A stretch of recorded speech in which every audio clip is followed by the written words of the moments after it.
So with the roofing sheets, the way they are making sounds, I thought it was raining. Yeah. Even initially, we thought the same way. Yeah. So you're always looking. Then I remembered when I used to teach physics. One of the things I used to do is I would go in a class and I would give something that everybody experiences. So I'll tell the learners, how many of you have experienced that situation where every time you're about to sleep, midnight in 201, those who have wizards, you hear creaking sounds on the roof. How many of you experienced that? Then people say, yes, yes, yes. And when you pray, even for an hour or so, they stop. Yes, yes, yes, yes. So I'll then say, do you know why those sounds are? Of course, no, it's Mfuiti and all those things. Mfuiti is wizards.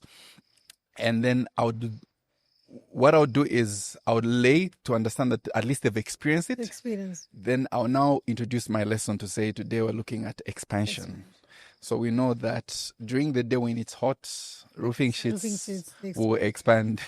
And when it's cooling in the evening. Very nice. But that is good, when you teach them by doing or making them understand like how things are done. Yeah. Those are the live examples. Yes, from something they experience. Yeah. And it's one of the fun because I see them laugh at what they hold on to and the knowledge that they have. Then they just laugh to say, okay, I see why education is important. Are we on? Great. Pass me the iPad. I'll need the iPad. Just remove it from there, from the cover. So akatwachiracha mukakabikeko. Yeah. Fast muntu wandi. Yeah. Not the keys. Yep, thank you. And we are good to go. Count it down, Kaidi. Hey everybody, welcome to the Z Education Podcast. This is Andrew Banda, your host, and this happens to be our very first episode in the year 2026. I will start with the good news because it is good indeed. We officially have a sponsor who's helping us manage the podcast, and I'm glad to announce that we have Tamani International School who have come on board, and to them we want to say thank you very much. So in your spare time, please check out Tamani International School right in the heart of Lusaka in Kabulonga. They have presence online, Facebook, you find a space. Trust me, I've been to schools, but this one is unique.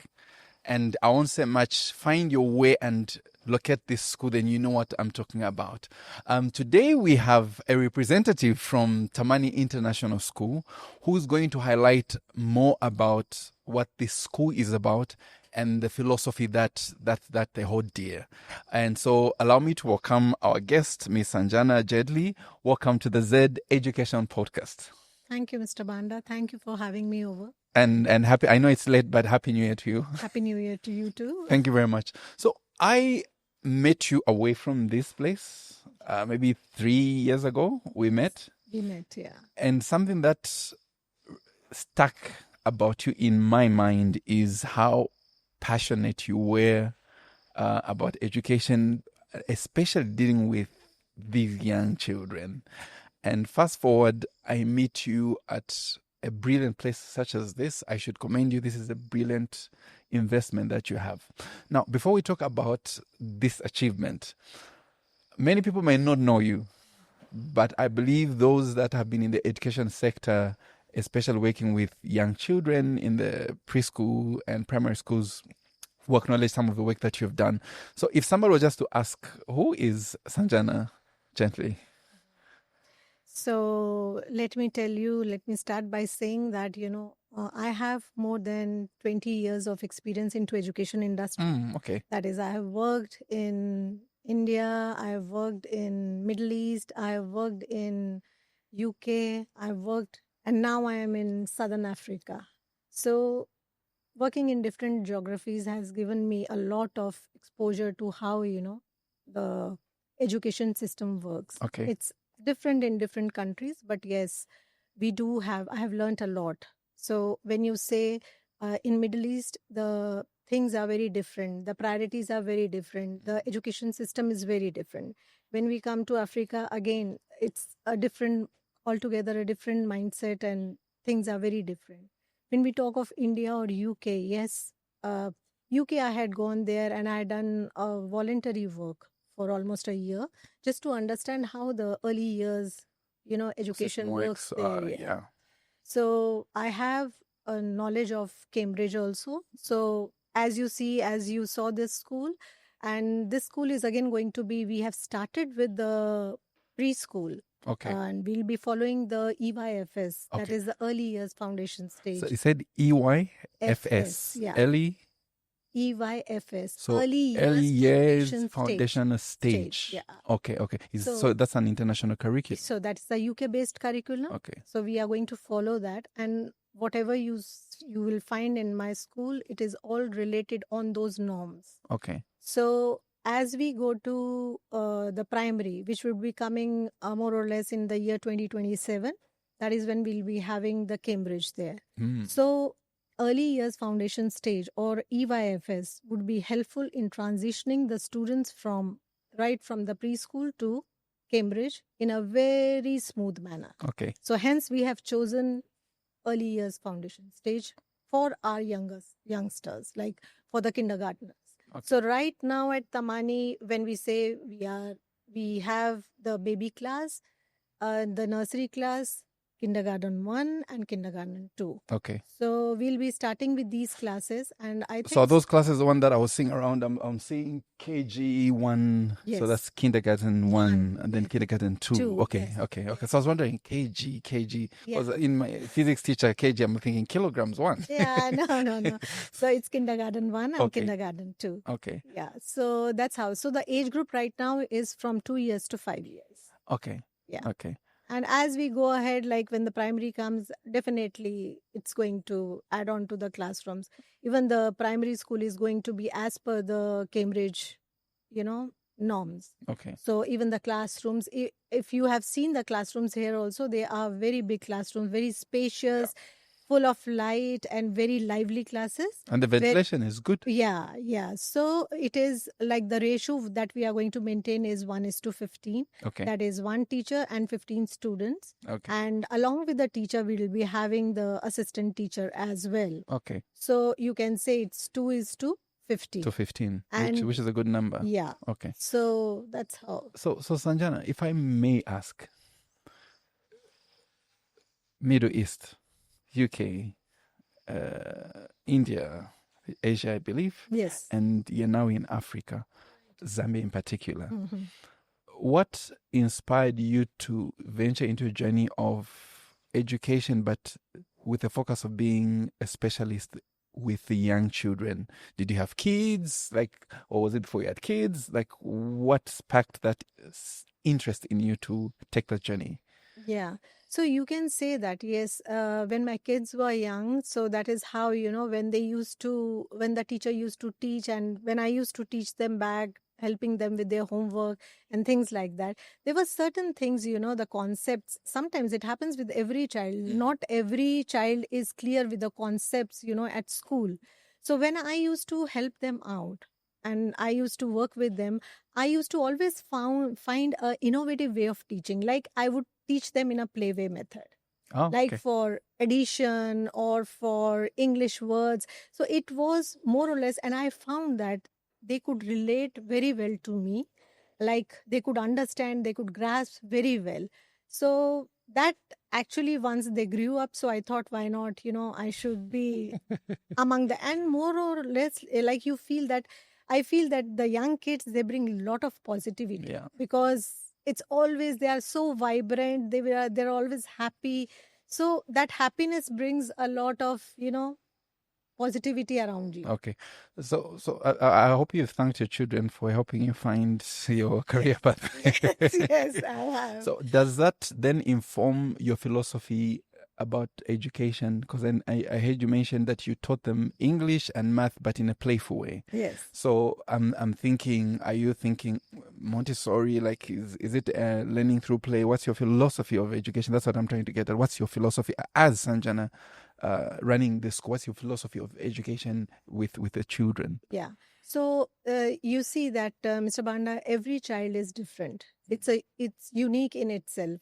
So not any one particular thing would work with a child, for one child. So you have to come up with different strategies. So I'm training my teachers also, and I personally also believe that there has to be innovative way of teaching the kids. It has to be learning by doing, playway method. And regarding to that, like when I went to UK, I studied about all the philosophies. So basically what I do, or even the curriculum what I've created for Tamani, is the amalgamation of the best philosophies. So not one philosophy. Let's say if a child is a good visual learner, so for him maybe a video or things like that can work. Someone who's audio, so you have to keep on repeating. But I always feel that whenever you are doing certain things, and I keep on telling my teachers also, reinforcement for the young kids is a must, because their memory span is very short. Yeah, 100%. So you have to keep on repeating. So after every concept, so even if we have to, let's say if we have to introduce a concept of number or a letter, so it has to be introduced in 2-3 different manners. So that if one thing doesn't work, the other two has to. Okay. And then end of the week, they have to take a recap of everything, how many students have understood that, and where they are lacking, whom they want to focus more on. So my philosophy is that at the end of the year, each and every child should be on the same page. It should not happen that, one is ahead and 3 are behind, lacking behind. No. So if a teacher is using one method, then that is likely to happen, that others will be ahead and others will be behind. True. That's what you're saying. Yes. But if we use an amalgamation of different methods that's scattering for the different learning styles, then they'll learn. That's brilliant. Now, if you look at the investment, because when I look around here, this is quite an investment. It is. It is. For someone who wants to have a school, and I'm thinking, okay, this is now a school. Do you think that maybe as Zambia we have done enough to invest in good quality education? And since you've also been exposed to the outside world, in terms of why I'm asking this is Zambia, I think, currently ranks 125th in terms of the education system in the world. 125th as of 2024, if I'm not mistaken. So that's why I'm asking, say, did you make this investment with the aim of giving good quality education? Is it stemming from something you saw as a gap? Like what's inspired? And can you speak to investment in our country with regards to education? Yeah. So I would say, Mr. Banda, that, Zambia as a country has a lot of potential, which is still to be explored. And until and unless the kids or the generation which is coming are exposed to a well education or a good education system, I don't think so that's going to happen. Because for that, you need lot of investment, you need new innovations, whatever is coming today in the education industry. True. Which I feel that is not the case when we talk about Zambia. Okay. I still feel that it has a long journey to cover. But yes, this is more from the point of view, like, I really want to give back to the society. Like, I have been here in Zambia for almost now 5 years. Okay. I've seen, and I really want to do something for the Zambian people, the Zambian kids. And hence I thought, let's come up with something which they are not able to, get here in the minimum of the, their budget, or you can say, like, which is not, they can't approach it very easy. Okay. So this is something which I'm trying to give them. So they should, but I really feel that it's a request from your podcast also. I want to convey this message that people should at least come and explore, what different are we offering? Yeah. So it's not about just Tamani being a school, yes, but they should come and see for themselves that yes, if their child is here, there is going to get something different Okay. from the others. Okay. And thank you for creating employment for our teachers. I saw the teachers, they're looking very good. Thank you so I was much. thinking, I wish I taught in a school like this one. Yeah. Back to education. EYFS. So in my experience and also from interacting with you, you've mentioned certain things about bringing different philosophies together.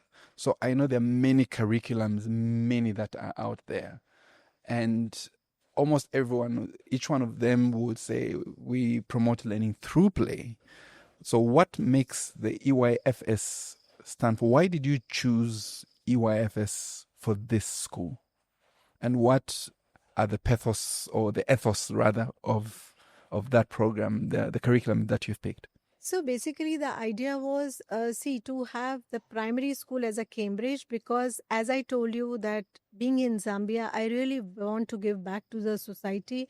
And hence, the students here, even when you see for the secondary and for the higher secondary, they don't get that exposure of, going abroad and things like that until unless they match up with the curriculum, which is at par with the international standard. I see. So EYFS is just the beginning. It's a foundation. It's the foundation. Okay.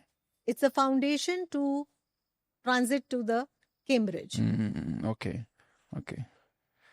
So I did type it. I said EYFS, and I'm seeing one of the advantages that it has is saying that it grooms learners to have a global perspective. That's what I said. Yeah. So I'm thinking, oh, okay. She's saying exactly what it says here. Yeah.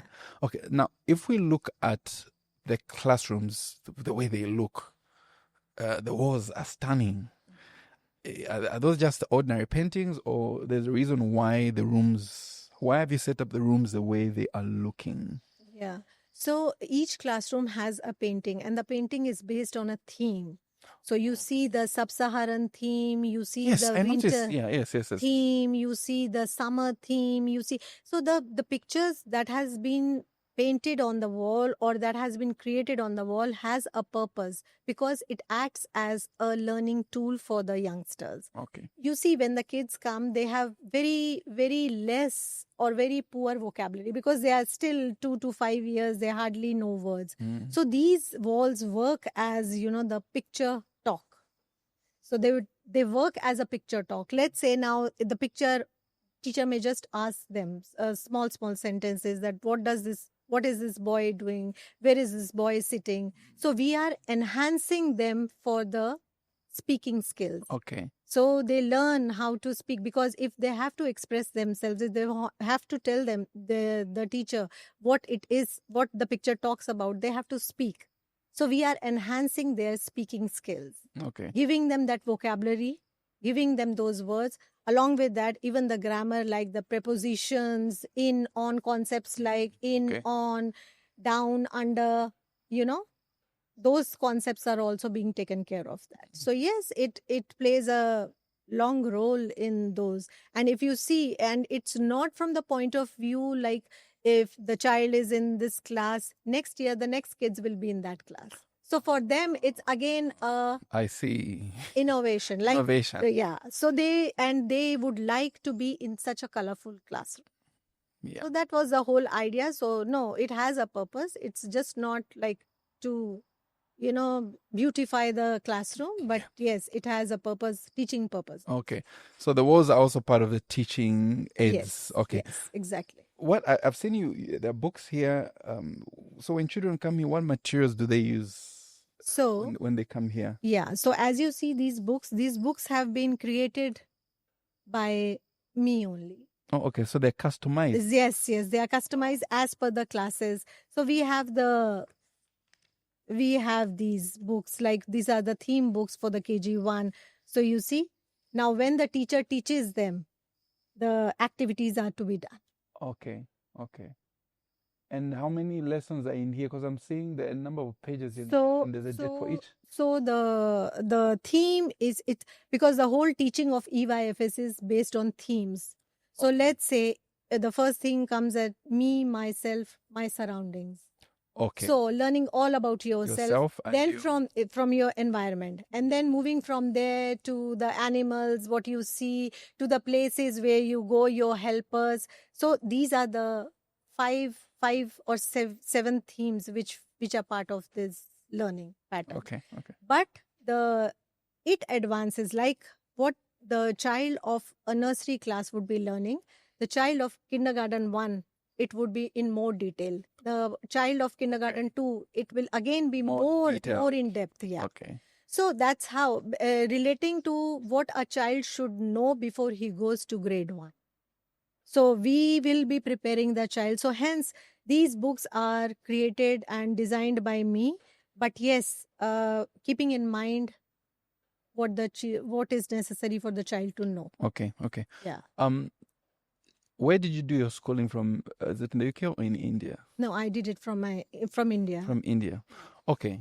So working in my profession, I would find myself working with a lot of parents who are of Indian descent. Mm-hmm. And I see this strong desire for mathematics and science at my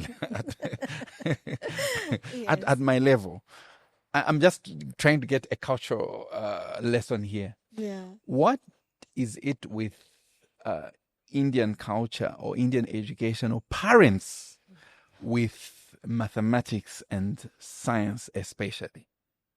So you see, Mr. Banda, I always say that, and I'm very unlike Indian parents, because none of my kids, both my kids have not chosen science Really? as a subject. Okay. Both of them are in commerce. They chose commerce. So one is doing CA, and my daughter she's into international business. Okay. So you see, this is a craze. I agree with you, because back in 70s and 60s, when India was not as strong as it is now, yeah. So people always were not or that business minded or business oriented. So whatever they felt that whatever we can give back to our kids is just the education. So education wise, they should be so strong that they are able to carry, the burden of the family or help out with the family. Yeah. So science and maths were the thing, because that made you engineer, that made you doctor. So you see, so you will find Indians very much into doctorate and into engineering. Yeah. Now, since past, you can say a decade or so, the mindset of the people is changing. Yeah. Now they are sending there, because as I told you, like when I talk of Zambia, still it is in that space, when India was in 70s. Mm-hmm. So the mindset was that, because they were not exposed to the international education. Okay. But now in India also, from past 10 years, since the people have been exposed to the international, education, they want their kids to go out, study. So when they venture out, the kids venture out, they feel that there are so many different streams. True. It's not necessary for us just to stick with science and maths. Yeah. So that's how now the change is coming, and people are, exploring all different. It's beyond now, science and mathematics. Okay, that's brilliant. Yeah. If we look at your journey in the education space and also being a parent, what things do we parents? I've got 4 kids and they're fairly young. What mistakes do we make as parents that we should not make? If you're going to advise me, as I teach or help or reinforce whatever they're learning from a school like this one, what things or what principles would you promote that any parent who's watching will say, okay, I like that nugget? What would you bring out? So I would say that never force your child for anything. Like, see, like where the child's interest lies. There are certain parents who would come and say that, my child is not doing this, my child is not writing this. I don't know whether the teacher, whether it is done in the school or not. So please, I would suggest that don't judge your child just because he's unable to write. Leave it. Especially with my thing, in my school, I'm very particular. There are no homeworks. So even whatever the child is going to learn, it is going to learn in the school itself, in the presence of the teacher. And if the homework goes on Friday, the the child should be capable enough to do on its own. And I always, in my workshops also, I tell parents not to please interfere or try to teach the child, the way you want to do it. Though I did it with my children when they were young, but because they were unable to do, because even going back to the teacher, when the kids went back and said that they could not understand, it was more out of, and children also feel very shy. Some of the kids are very shy to say in front of the whole class that they have not understood this. True. But that's why I have found a solution to that. That's why I told you that any concept or anything new, even for the primary classes, whatever we are teaching, it has to be taught in 2-3 different manners. Okay. So that if one is not clear, one aspect is not clear, maybe the second thing works, the third thing works. Still, if the child is not clear with that concept, he should again have that, and that freeness and that environment, conducive environment I want to create in the classrooms, where the child should be free enough to stand up and say to teacher that I have not understood, please explain me. Okay. So how do you groom children to have that assertiveness and confidence as they grow up to be able to speak? So our focus, when I say the foundation year, this is the most crucial years where the kids, they are very shy. They feel very insecure when they come to school, because they're coming from a very protective zone of the house. So that is how, even for my teachers, I always tell them, if a child who is not speaking up anything, please try to engage that child. Within, maybe the child may not open in the first month, but second month, definitely you have to change your strategy so that he or she, they feel part of that classroom. They also want to participate in. So hence we do many individual one-on-one activities as well as group activities. So that they, gel with their peer group and they learn whatever their fear factors are, they should come out of it. Circle time is another time in the morning. That is mandatory for my teachers. Why is that important? Because that is the bonding time with the teacher. Okay. The students should bond with So if they don't bond, the day becomes difficult to work together? So it is like, basically it started with, just when the kids were new in the class, the teacher is new to them. So they need to bond together to understand each other. But later on, it becomes a part of the education also, because the day starts with a circle time wherein the teacher recaps of the previous day. Okay. And then she would tell them, like how you just now said, that if you are teaching the class or anything, you just tell them that today we are going to do this as a concept. So, yeah. So the teacher will be telling them, but in a very curiosity, so that their curiosity is also increasing, but in a way where they should look forward to, okay, what are we going to do today, teacher? What are we going to? So it is all about that bonding time. Okay. They will talk about what they went back and did at home. So it's a part of, knowing each other, coming close to each other. So when the teacher also comes close to the teacher, to the student, it becomes easier for her also to understand. Let's say a child is doing very good, but all of a sudden she feels that these days the child is not doing well. So what will help her? She will try to, because that bond helps her to bring him out of, whatever is going wrong with him. Okay. So that is how. So these are the things which I really want in this school to be focused. And I know that, these things, circle time, and they just mention it, but nobody is following them when I see the different schools. So for you follow it every morning? Yes, every morning it has to be. Okay. And I'm seeing different when I look around. This school is dotted with a lot of things. So I'm saying this is an abacus. Abacus, yes. And it has a xylophone. It has a xylophone, yeah. Why is it combined?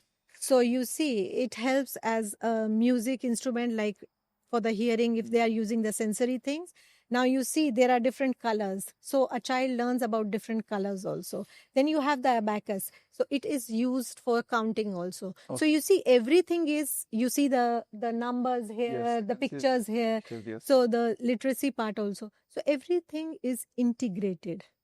Are you getting me? Everything is linked. Okay. So here also at Tamani. So subjects are not stand alone. No. So there's, as I told you, it's a theme. it starts with a theme, but it's integrated with everything. Like it includes mathematics, it includes literacy also. So yes, it's part of that. How keen are you on literacy and numeracy here? Yes, because that's part of, those are the 7 things for the EYFS curriculum. Okay. So literacy, numeracy, understanding the world around you, then creativity, physical education, all these things are very critical. So yes, lot of emphasis is on that. That's why I told you the walls that has been created, it's more of the speaking skills. So when the child, it's not about, when you send a child to a school, that the child should just know how to write ABCD. Yes, the understanding part should also be there. That when the child comes to school, when you say that it's an international school, yes, the child should be able to speak. The speaking skills should be enhanced. Okay. Which I feel that even if here, what I have observed, that even if the child goes to grade 1, reading and speaking don't match. Okay. Yeah, there's a lag always about reading. So lot of emphasis would be on reading. Okay. So for that we'll be having a storytelling session by the, English natives who would be coming once a week, would be narrating a story. So puppets play a major role in acting, and they modulate their voices and things like that. So a lot of things, yeah. Even more focus will be on different languages, like German I'm going to bring in this school. Okay. Again, that is again going to be a part of the curriculum for the youngsters as well. Okay. Because I want that the kids, this is 0 to 5 years is the age where the brain develops so fast and it can grasp so many things, so many languages that one can't imagine. So yes, singing rhymes in German, speaking, the oral skills. Do you know any rhymes in any other language apart from English? Yes, I know in Hindi. Please give me a tune, just a line. I'm curious. चंदा मामा दूर के ओहे पकाए पूर के आप खाए थाली में बच्चों को दे प्याली में. Oh, that's great. You have a nice voice. There's a common saying that all work and no play makes Andy or John a dull boy. Correct. What is the money offering in terms of extracurricular activities? So yes, as I told you, that extracurricular activities would be having the additional languages what we are going to have. Then let's say we'll be having the football for the, as you see the ground there. Screens are good. Yeah.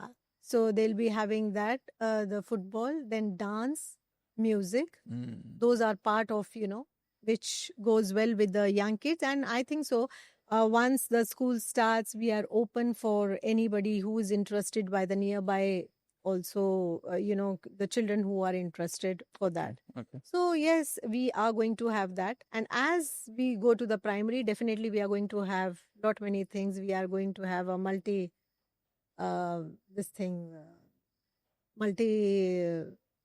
space where you can use which can be used. You did make mention of a swimming pool. Yes, we are going to have a swimming pool also. We'll be having the swimming also, but that will be part of, it would go term wise, because in winters you can't be having it. But yes, once we have our own swimming pool, that would be centrally, like it would be heated. So it will be for the whole. Yeah, yes. We would be having nice. that. So that, adults are allowed to come yes.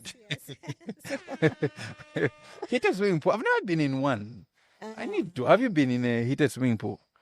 Never. I've never been in one. I think I need to. Yeah. It's not a jacuzzi, not a bathtub, but a heated swimming pool. Hey, 2026, I need to be in a heated swimming pool. I think so. ISL has that. Okay. ISL has. Okay. That's brilliant. Yeah. Okay. So yeah, so those are the things that we are looking at, and maybe as we grow, we are going to look at many more. And with every term, the activities will be changing. So I'm thinking that, for the small kids, maybe robotics and things like that, we can just add on. Yeah, we can add on. especially for the KG1, kindergarten 1 and kindergarten. So yes, let's see. Keeping my fingers crossed for good things to happen. No, great things, Sanjana. We should be wrapping up. I know you are the sponsors of this episode, and I'm praying that even more episodes to come. You keep on sponsoring us for at least even a year. Yeah, there's always been a prayer that you have sponsors. Sure. What's your last word to the people that are watching this podcast? Why should people choose Tamani International School? So I think so that why one should choose Tamani, because the education, the curriculum, the facilities, the infrastructure, what all things we are giving is just, phenomenal. I think so. One should visit that. Yeah. One should come and visit Tamani to understand Tamani. Yeah. To understand, not just what you hear. Yes, but I can point out one thing. Your staff are very polite. I saw the lady was giving me water. The way she gave me the water, it was with that African touch of. Yes. yes. No, so thank you. We have good staff here. We have good teachers, and I think so. There's a lot for the Zambian people also, people around to look, forward to coming to Tamani. Where are you located? We are located at Sable Road. Sable Road in Kapalonga. In Kapalonga. Okay. What the major? I'm looking for a monument, like a major. So Tamani, we're near the mall, Central Mall. It's near to Central Mall and it's down Sable Road. Like it's just it's a good location. To the Bishop. It's a perfect location. Okay. Yeah, and very soon you will be seeing our advertisements and billboards going on for Tamani. Okay. So we are preparing to launch Tamani in August. Okay. That's how. Okay. That's brilliant. Is that all? From my side, yes. From your side? Yes. Okay. There's a lady called Linda here. Where is she? Do we have a mic for Linda to? She was shouting something before we started. yes. I where's think Linda? The one who should come and speak about it. Yeah, please give her a mic just from there. Yeah. As our sponsors, you have to say something to the people.